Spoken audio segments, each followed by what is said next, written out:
La mayoría de casos se da por procesos destructivos, tumores, metástasis, infecciones, infiltraciones, isquemias como el Sheehan. Justamente es en el contexto. Y las causas pueden ser congénitas, adquiridas. Si le preguntaría a su examen, un hipopituitarismo congénito o panhipopituitarismo, ahí está el craniofaringioma como carta de presentación. No se olvide. Etiologías tumorales, iatrogénicas, doctor, iatrogénicas, o sea, quiere decir probablemente una cirugía, por ejemplo, le hago un ejemplo, ¿no? Un paciente que viene con una tumoración cerebral, un astrocitoma, que es el tumor más frecuente, que aparece generalmente entre los 30 y 40 años, sus síntomas cardinales, cefalea y convulsiones, diagnostican un astrocitoma y el neurocirujano dice, hay que operar. Entonces hacen una exégesis del tumor y ahí dañan estructuras adyacentes. Esa es una de las causas. Neurocirugías invasivas.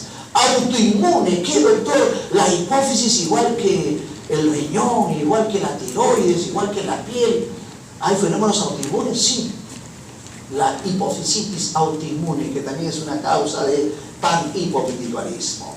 Vasculares, infecciosas, ahí están las tuberculosis, granulomatosas, ahí está la sarcoidosis. Hace 4 o 5 años vi un caso bien inusual, les voy a contar como anécdota, un paciente que viene pigmentado. Yo dije, ya me doblé, es Addison. Pero cada día aprendemos medicina y gracias a ustedes por esa motivación que me dan de seguir viendo casos, porque la docencia te da esa palestra para poder ver más casos. Entonces, no era Addison. No tenía astenia, no tenía fatiga, síntomas cardinales del Addison, astenia, fatiga, cansancio, sueño, anemia. Ese es lo que le da lo que te redondea el diagnóstico. Pero tenía pigmentación. Y le digo, saque la lengua, y no tenía lengua pigmentada.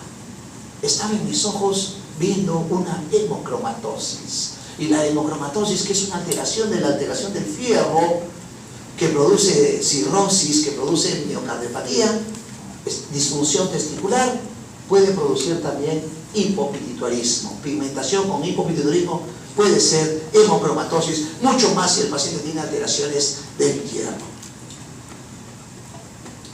Ahí están adenomas hipofisiarios funcionantes como los prolactinomas, los somatotriponomas, los corticotropinomas, una serie de situaciones, o los peripituitarios, craniofaringiomas, meningiomas, gliomas, metástasis, como ven, postquirúrgicas, hipofisitis, Sheehan, abscesos, congénitas como el síndrome de la silla turca vacía. Mi última silla turca vacía hace 3 años. Me acuerdo de la señora Esther, una pacientita de 44 años, que viene primero por sobrepeso, dolores de cabeza, mareos, que le subía la presión, que le bajaba la presión, tenía mucho frío en verano, o sea, tenía signos de hipotiroidismo, se hizo una menopausia precoz, o sea, todo un contexto, un síndrome de silla turca vacía que estaba cursando con insuficiencia suprarrenal secundaria e hipotiroidismo secundario. Esa es la historia, no se olvide. Paciente con cefalea, obesidad, más de 40 años, una posibilidad que se puede detectar también un síndrome de silla turca vacía, pese a ser congénito. El Sheehan, que es el hipopituitarismo posparto, es la historia donde hay una necrosis por ese sistema portal hipofisiario, una circulación muy especial que es bastante sensible a esos cambios de presión, por la hipotensión prolongada, por la metrorragia. ¿Qué es la metrorragia? Sangrado profuso, fuera de la catanemia algunas veces, la metrorragia.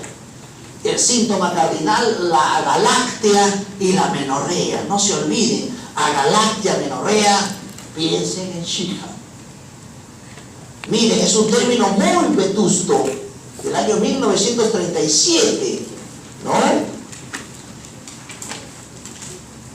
La epidemiología, miren, ha disminuido porque la ginecobstetra, la obstetriz se ha preocupado bastante en el CPN, no es el canal, no, control prenatal, ¿no? Y en el control prenatal han visto todos los factores de riesgo para evitar sangrados profusos durante el trabajo de parto, posparto, que ha permitido disminuir la incidencia de Sheehan.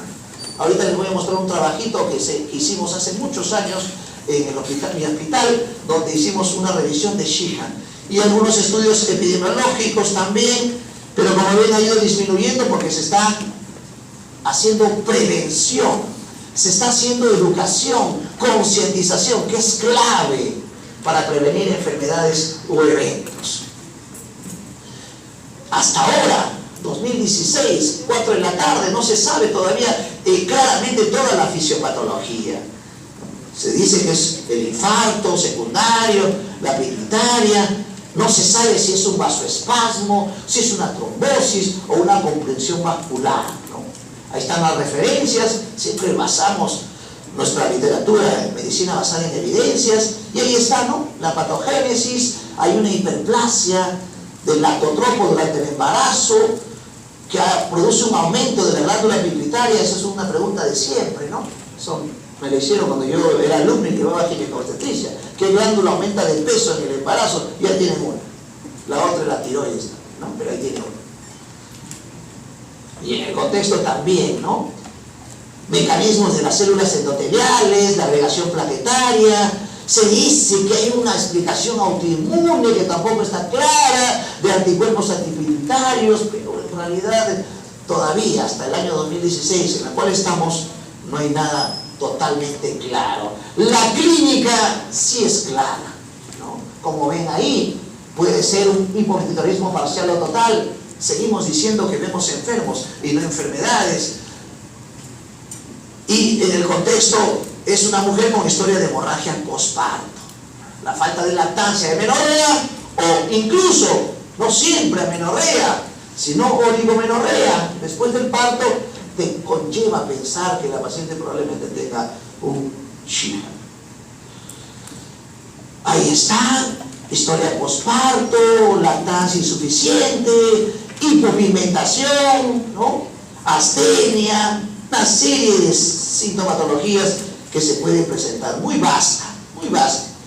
Una pequeña revisión de un estudio colombiano donde se ve, por ejemplo, amenorrea y agaláctea, pero también, miren, pérdida del vello pubiano. Doctor, se me ha caído el vello, tengo piel seca, ¿no? Despigmentación, poco apetito, intolerancia al frío, una serie de sintomatologías que están ahí cercanas en forma de presentación. Ahí está. Y esto es siempre el contexto, la secreción de hormonas de crecimiento y la prolactina, ¿no? Las deficiencias de cortisol pueden ser variables del 50 incluso al 100%.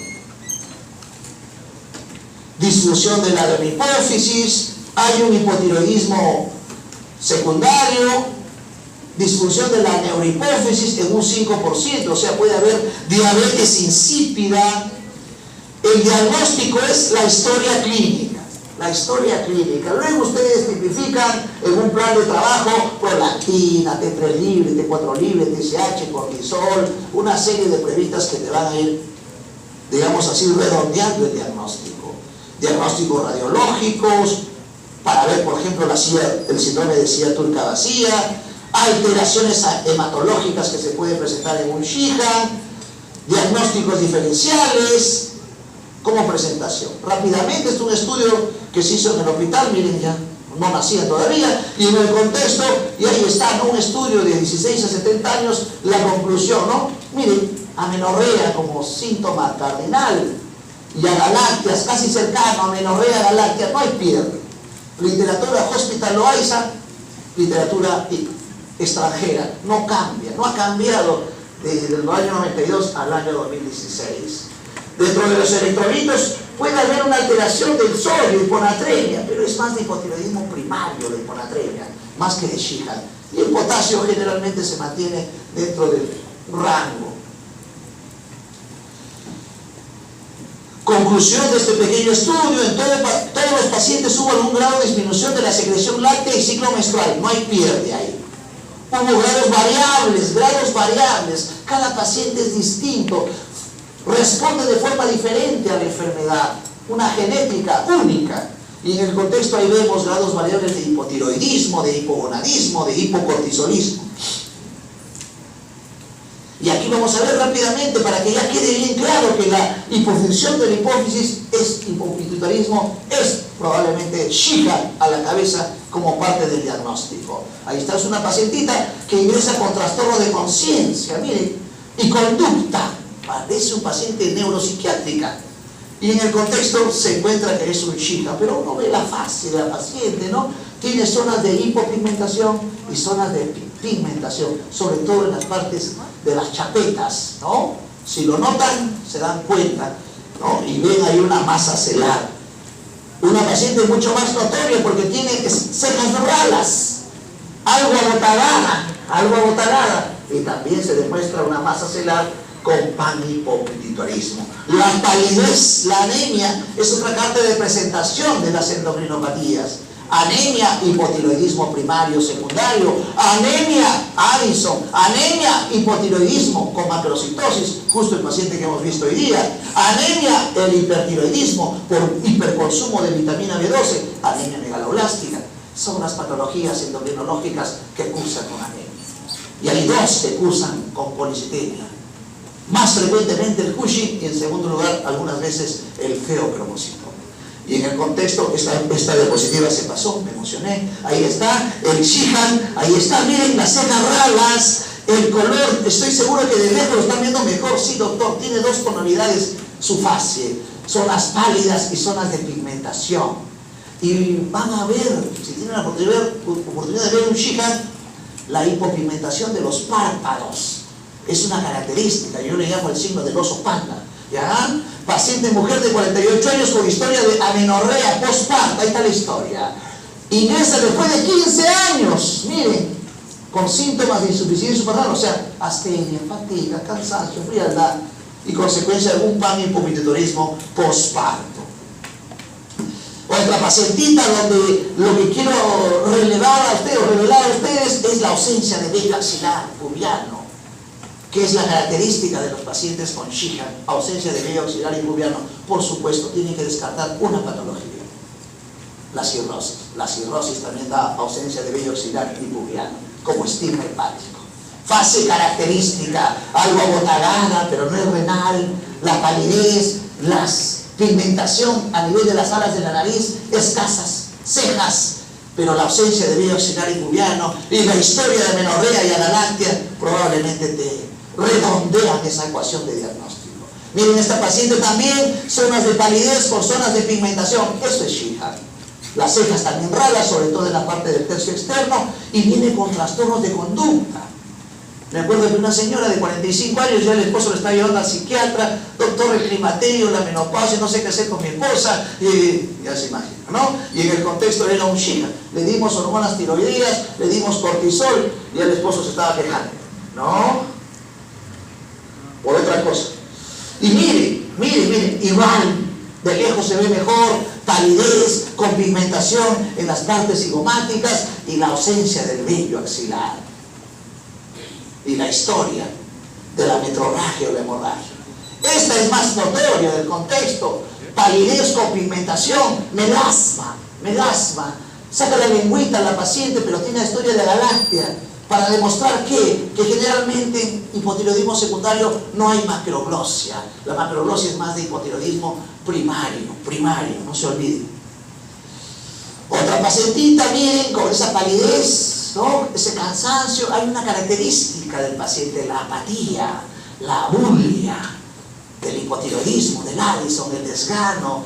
Cuando le quieres entrevistar, como han evidenciado sus compañeros, no quieren hablar, son negativos, anhedónicos, no tienen ganas de nada, ya se imaginan, ¿no? Una situación. Y miren, la paciente viene con una historia de hemorragia postparto, oligomenorrea, galáctea, y viene con hiponatremia, carta de presentación, hiponatremia. Cuando vean hiponatremia, primero, hipotiroidismo primario. Segundo, Sheehan en frecuencia. Hiponatremia, sodio bajo. Otra pacientita que tiene, ahí está, paciente con insuficiencia suprarrenal e hipotiroidismo, pero este es primario, este es un Schmidt, parecido al caso que han visto hoy día sus compañeros. Y miren, tiene galactorrea por una hiperprolactinemia, que la primera causa es prolactinoma. La pregunta clásica, ¿no? Si hay una sección del tallo hipoficiario por una iatrogenia, ¿cuál es la hormona que aumenta? La prolactina, la PRL. Pregunta de examen, ¿no? Pregunta de examen. Bien, la apoplejía hipoficiaria, que no es el tema de hoy, el síndrome de silla turca vacía, un agrandamiento de la silla turca sin tejido hipoficiario, la fisiopatología, la anomalía anatómica es generalmente a nivel del líquido cefalorraquídeo. Esa reacción hace que el líquido cefalorraquídeo se meta, imagine y en el contexto produzca o simule una silla turca vacía. Otras causas como neoplasias, etc. ¿No? Acá está.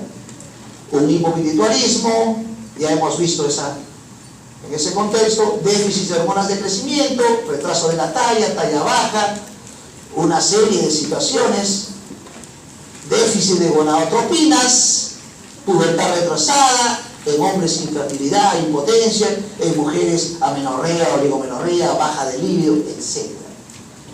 La TSH, retardo del crecimiento, en adultos intolerancia al frío, fatigabilidad, piel seca, como características, si fueran exclusivas, pero en realidad no vemos déficit exclusivo, sino una mezcla de déficit de hormonas. Ejemplo, un déficit de ACTH agudo, debilidad, astenia, dolor abdominal. Un síntoma muy frecuente en endocrinopatías. La diabetes por gastroparesia diabética da dolor abdominal, el hipertiroidismo por tirotoxicosis da dolor abdominal, el hipotiroidismo por pseudoobstrucción intestinal por constipación da dolor abdominal, igual el Addison, la insuficiencia suprarrenal también da dolor abdominal, como están viendo. Entonces no se olviden las características. Otros déficits como déficit de prolactina, déficit de vasopresina, diabetes insípida, y una serie de situaciones clínicas como craniofaringioma, enfermedades infiltrativas y metástasis. Estudios de laboratorio, que en realidad no es mi objetivo de la clase. Acá vemos un paciente con hipopituitarismo, con regresión de caracteres sexuales secundarios, ausencia de vello, hipotiroidismo, que tiene una piel seca y amarillenta, esa piel cetrina, una piel amarilla, pseudoitérica, debido a que hay un aumento de vitamina A, de caroteno, y el caroteno pigmenta la piel falseando una ictericia. ¿Dónde se ve ello? Diabetes. ¿Dónde se ve ello? Hipopituitarismo. ¿Dónde se ve? También se ve acromegalia, pero más en el contexto diabetes, hipotiroidismo son las causas más frecuentes de carotinemia, pseudoictericia. Tratamiento no es el objetivo. Las patologías de la neurohipófisis, la diabetes insípida. Puede ser total o parcial. La central, neurogénica, y la parcial, nefrogénica. Ambos hacen poliuria, polidipsia. La medicación es distinta. Etiologías idiopáticas, o sea, no se sabe, genéticas, neoplásicas, metástasis vasculares, quirúrgicas, traumáticas, como diagnósticos. La nefrogénica, genética, trastornos hidroelectrolíticos, la hipocalemia y la hipercalcemia. ¿Cómo se explica que la hipercalcemia, la hipocalemia hay en diabetes insípida? Es netamente fisiológico.